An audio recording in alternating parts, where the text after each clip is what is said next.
The dust settled like a shroud over the village of Aluna, a place the jungle had begun to reclaim.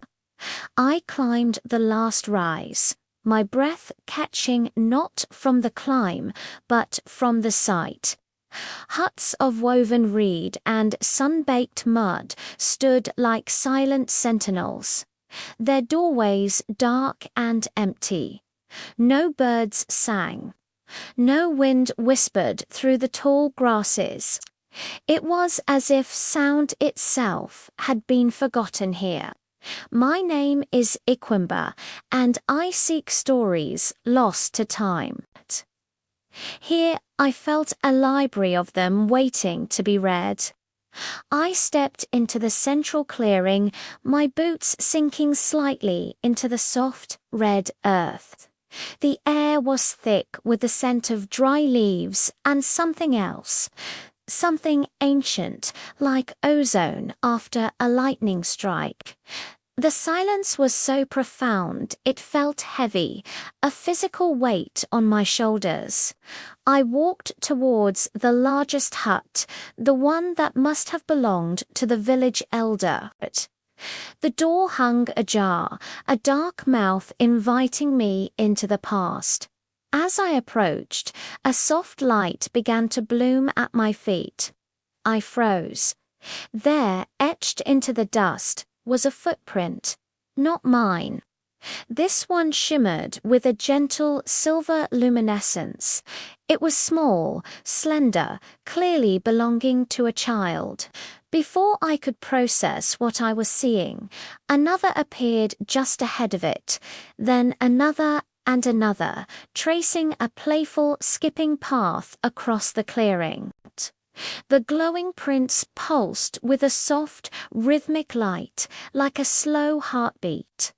A sound faint as a sigh reached my ears.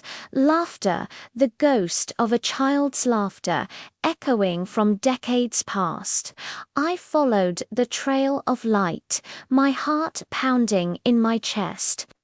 The glowing footprints led me to a smaller hut, its thatched roof now more hole than covering. As I crossed the threshold, the light from the prints intensified, casting dancing shadows on the crumbling walls. Inside, the story continued. More footprints appeared, a chaotic dance of small feet around a larger, more measured set. A woman's eye could see her moving, her steps weaving a pattern of daily life, from the hearth to a sleeping mat, from the door to a small overturned pot in the corner. The air grew warmer, filled with the phantom scent of cooking embers and spiced stew. A soft humming sound joined the child's distant laughter, a lullaby without words. The woman's glowing footprints paused near the sleeping mat. The child's prints danced around her, then stopped, settling beside her larger ones. The silver light softened, the two sets of prints glowing in unison. In the spectral silence, I witnessed a mother tucking her child into bed. The scene was so vivid, so real, I felt like an intruder. I backed away slowly, leaving the ghostly memory to its eternal slumber.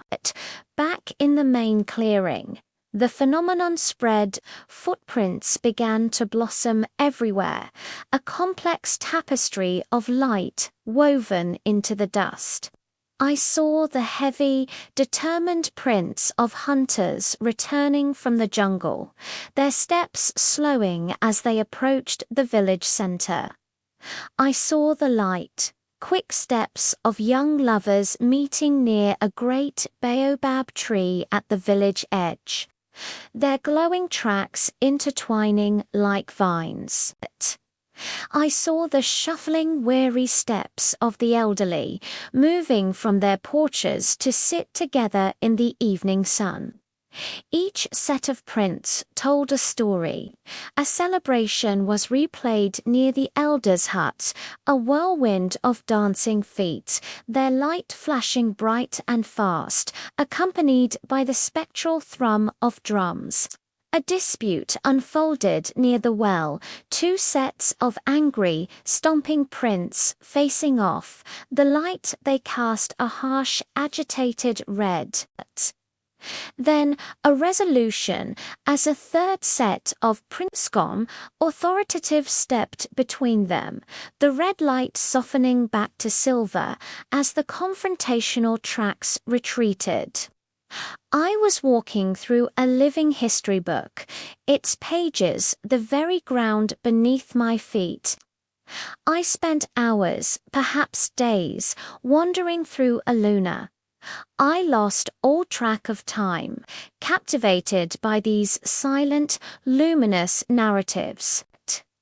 I learned the rhythm of the village, the morning rush to the fields, the quiet midday repose, the communal gathering as dusk fell.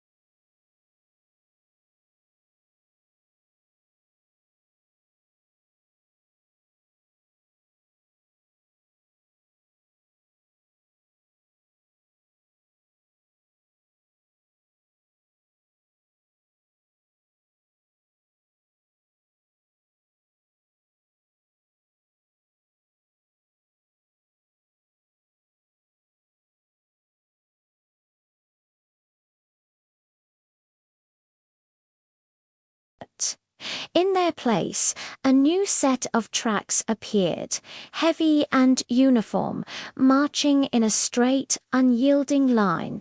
They didn't glow with the silver light of life. They pulsed with a sickly, unsettling orange. These were the prints of outsiders, of invaders. The joyful drumbeats were replaced by a low, mournful hum that vibrated through the soles of my feet.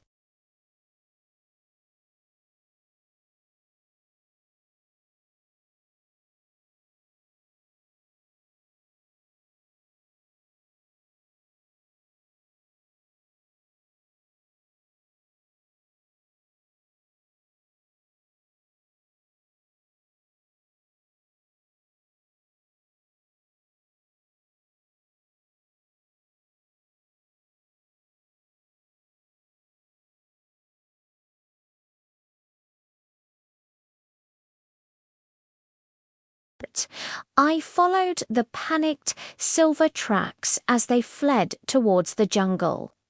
They were a torrent of desperation, families trying to stay together, individuals scrambling for their lives.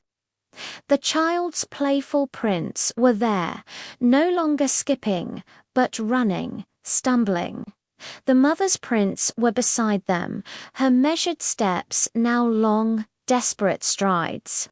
The orange tracks followed, methodical and cruel. The silver lights of the villagers' footprints began to wink out, one by one, like extinguished stars. The final memory was the hardest to watch. At the very edge of the jungle, the last of the silver footprints gathered. They were huddled together, a final stand, or perhaps a final farewell. The orange prints surrounded them. For a long moment all the lights pulsed, a silent standoff between life and its end.